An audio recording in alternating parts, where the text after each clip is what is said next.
Would you please introduce yourself and tell us about Project Appleseed? Sure.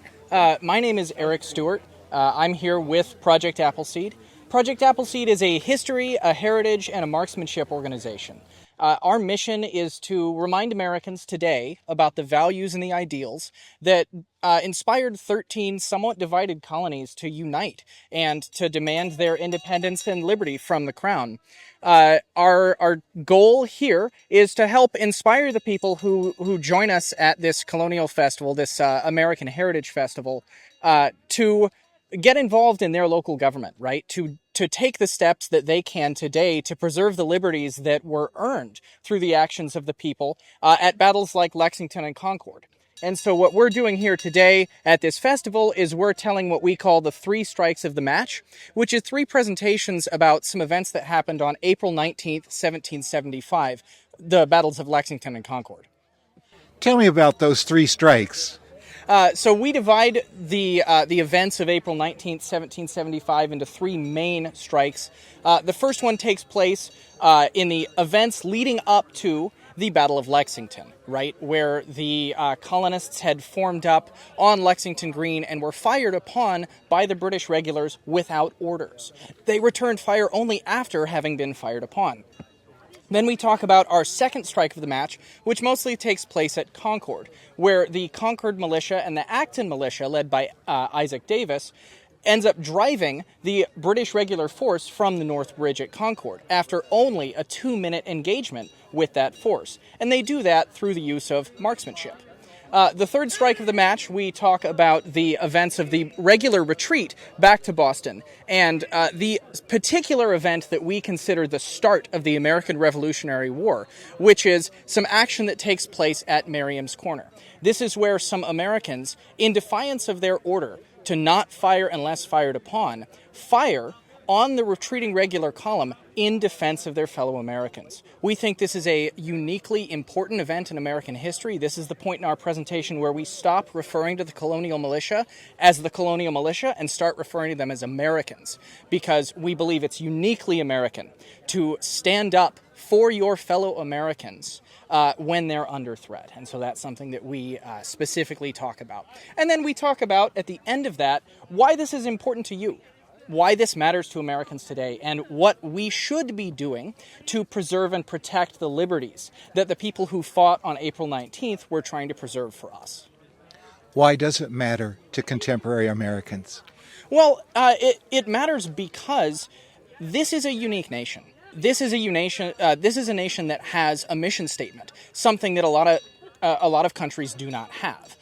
One of the things that we talk about at our third strike of the match is we quote from the Declaration of Independence, right, that there are some truths that we as Americans hold to be self-evident, that we are endowed by our Creator with certain inalienable rights, that among those are life, liberty, and the pursuit of happiness, that governments are instituted among men to preserve those rights, deriving their powers from their just powers from the consent of the governed, and that when any form of government becomes destructive of those ends, it is the right of the people to alter or abolish it. We believe that that was written down for a reason, that the people who just finished fighting a bloody 8-year war for their freedoms left us tools to preserve and protect our freedoms, and that it's our job to protect what we were given for future generations of Americans. So how do you protect those values and moving forward from the revolutionary generation? Well, that's fantastic, and that's a fantastic question. I'll answer you with, again, one of the tools they gave us, right? They gave us the United States Constitution.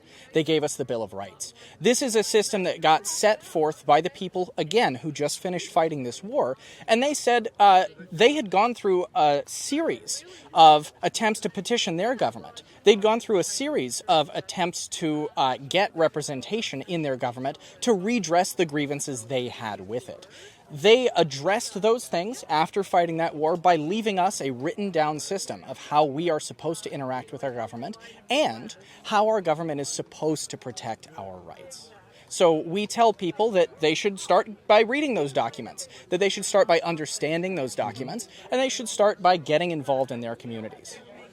In what ways do you hope to get people involved in their communities?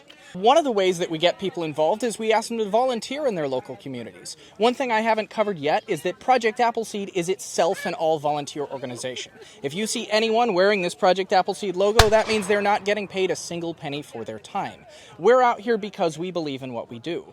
We want to inspire our fellow Americans to help out in their communities, whether that's teaching their fellow Americans about liberty, whether that's teaching their fellow Americans about the documents that we were left by the people who founded this country. One of the other things that we do to help people get involved is we teach marksmanship clinics. So all across the nation, we teach 2-day rifle marksmanship clinics that help Americans improve themselves.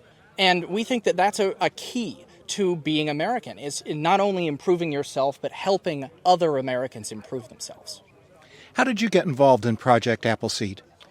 Well, let's see. About 2018, I decided that I needed to work on my rifle marksmanship. I had started to get interested in hunting, and I wanted a class that would help me learn how to use a rifle well. I came to a Project Appleseed event in Custer, Washington, and I was completely taken by surprise by the fact that this was not just a marksmanship clinic, but also some place to learn about my history as an American. That inspired me to get involved. And after coming back to a couple events to earn my rifleman patch, which is an award we give you if you manage to shoot 210 out of a possible 250 points on our marksmanship test, I was eligible to start training as an instructor with Project Appleseed. I've been with the program for, I think, 2 or 3 years now. I'm one of the local shoot bosses here, which is the name for our clinic directors. What values specifically do you hope that the upcoming generation receives as a result of Project Appleseed? Well, I really hope that what they receive out of it is an appreciation for what it takes to preserve liberty, right? An appreciation for the fact that these things that got written down in the Bill of Rights, the assumption about how our government is supposed to work is not inevitable. That was never going to be the way that things just turned out, right? This is not the state of nature that we're in right now. This is something that people had to think about, that they had to work to preserve. And what I hope that people take away from this is that liberty is itself worth preserving, and that it's not something that we can sit idly by. It takes work to preserve liberty, and that work is so much less than the work that it initially took to earn those liberties.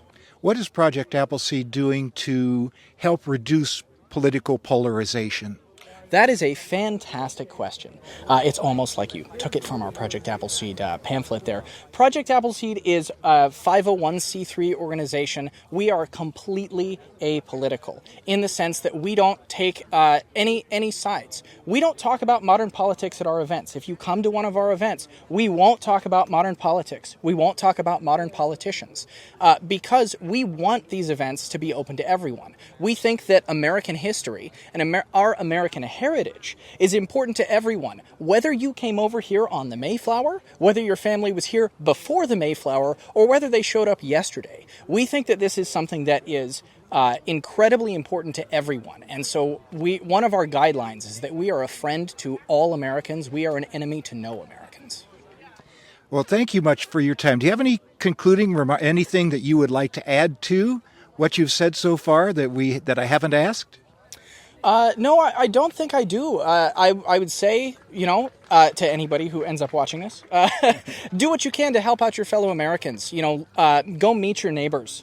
Learn about what is going on in your communities and get involved. Because that's what the people who fought these battles, that's what they did. They were trying not to have to pick up their muskets and fight their government, right? They took every possible step they could beforehand to organize with the people around them for their rights. Well, thank you so much for your time. Thank you, Tom.